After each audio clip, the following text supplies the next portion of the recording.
What's up, everyone? Welcome to Mission to Medicine. Today, I'm doing a reaction video.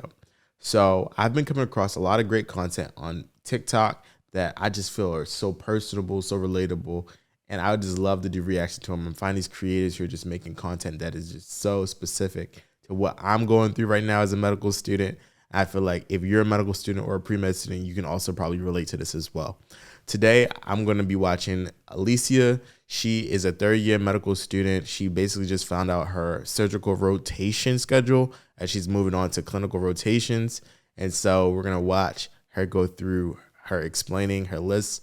I haven't even seen this video yet, so I'm going to see what's her take on it, what's her take on the specialties, and we'll go from there. So let's get into this video. So they just finalized my surgery schedule for next year. And I know y'all want to know about it. I know y'all are nosy. But it's a good combination because I like to talk. So let's talk about This girl's funny, y'all. the schedule. Okay, so I start my clinical rotations in January.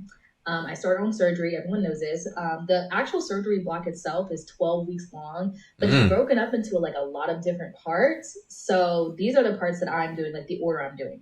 So I'm starting off first and foremost with anesthesiology. Come on now, anesthesia, don't play with it. Which I think is really cool. I think like I have no exposure into this field at all. I have been told like, Lisa, you look like an anesthesia girly, and I'm excited to see what that looks like. So, y'all, I just took my AAMC specialty report, and basically it's 150 questions questionnaire. You answer it, and then at the end of it, it lets you know what are your like top 5 most likely specialties that would be most best for you. Anesthesia was on the top of my list. For some reason, anesthesia keeps popping up everywhere. My best friend just matched into anesthesia, and he just finished up his intern year. So that's, we'll see. Anesthesia is definitely cool. that's my first one. The next one is otolaryngology, which is ear, nose, and throat. ENT. That also I think is really cool, but also have no exposure to that. So this is all just going to be new. ENT, they do a lot of procedures, and I heard that those doctors tend to be a lot more, I don't know, stern and. The next one is opto or ophthalmology. Did you hear the decrease in tone or that decrease in her voice when she said that? The next one's opto. What? Sure, you notice the difference in my tone. Yes, we definitely noticed the difference in your tone. This is no hate to the opto girlies and guys. I think ophthalmology is like a great field, great work-life balance, great balance of clinic and procedures, great all but you just have to work with the eyes, and that's what got me. Like, there's not much that like really grosses me out. I can do blood, I can do poop, I can do urine, I can do a lot of different secretions. It's something about the eyes that have just always freaked me out a little bit. Like, I can't even watch people put in contacts. So this week in opto is either going to desensitize me to it and like show me how amazing this field is, which I already know it is, or I'm just gonna keep the same sentiment that I have and fully cross it off the list. I get that though, because with opto, even myself, I have a family physician who's taken care of my family for a very long time. And every time I go to him and he goes to check my ocular pressure, I don't want that man to get close to my eyes with that machine. No, like I don't want nothing nowhere near my eyes. And he's been our family ophthalmologist for a while, and he's always trying to recruit me to opto, but I don't know. We'll see, definitely. They have a good lifestyle. Orthopedic surgery. And I also have no experience in this field either. But from what I see slash hear, is giving manual labor. It's giving.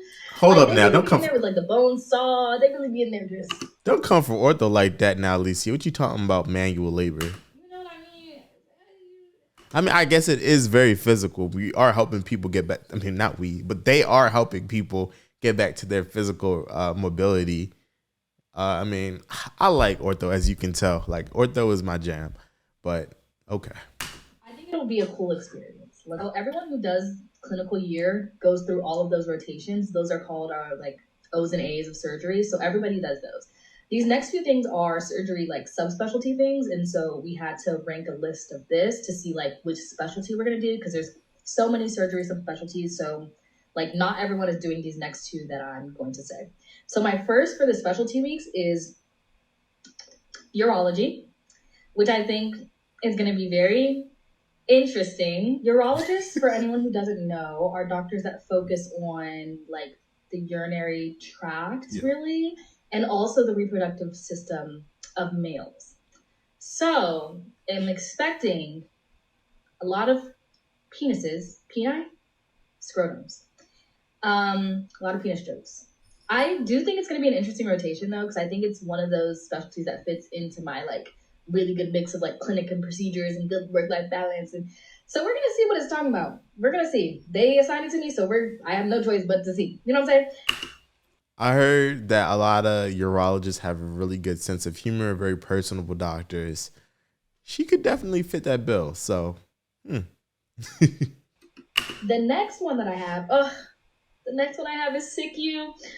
I talked about the SICU a little bit before, but it stands for the surgical ICU, and it's really good to rotate on if you're a med student who's not super interested in surgery. I heard they do a lot of good teaching on it, and like, I get to present and stuff, so I'm really excited for SICU. I can see her thriving in SICU, being that she likes to talk. SICU is basically an emergency intensive care unit, critical care unit, very, very sick patients, high acute patients. So it's going to be a lot of rounding, a lot of teaching. And if you like to present, talk about the patient's history, get the HPI, all that, you can really thrive there and learn how to like increase your diagnostic skills as a clinician, future clinician. And then the last of the 12 weeks, so my last 4 weeks, I'm ending with general surgery. So those are what. Bada boom, bada bang. General surgery, that's not a bad way to end it. That's a good way to just see the overall body, the human anatomy. Like general surgeons, they're very knowledgeable about pretty much everything in the human body, from like the abdominal all the way up to the thorax. So nice. My 12 weeks are going to look like starting in January. I'm actually really excited to start, really excited to just I'm excited for you. Things that I have like no exposure to. If anyone has any tips for any of the specialties that I just said, feel free to comment it. If you're so inclined. I will never say no to a tip or a piece of advice. Right. I mean, look at that. That's that humility right there. Like never being too old or too further along down the road that you can't take no advice. You gotta be open to the advice. Never think you're too big for the advice. Best of luck to you, Alicia. Like for me, I think Alicia, she's really awesome. I feel she's really dope. I'm really excited to see where she goes in her career, what specialty she chooses. And right now she's in the perfect time to figure it all out by doing her clinical rotations.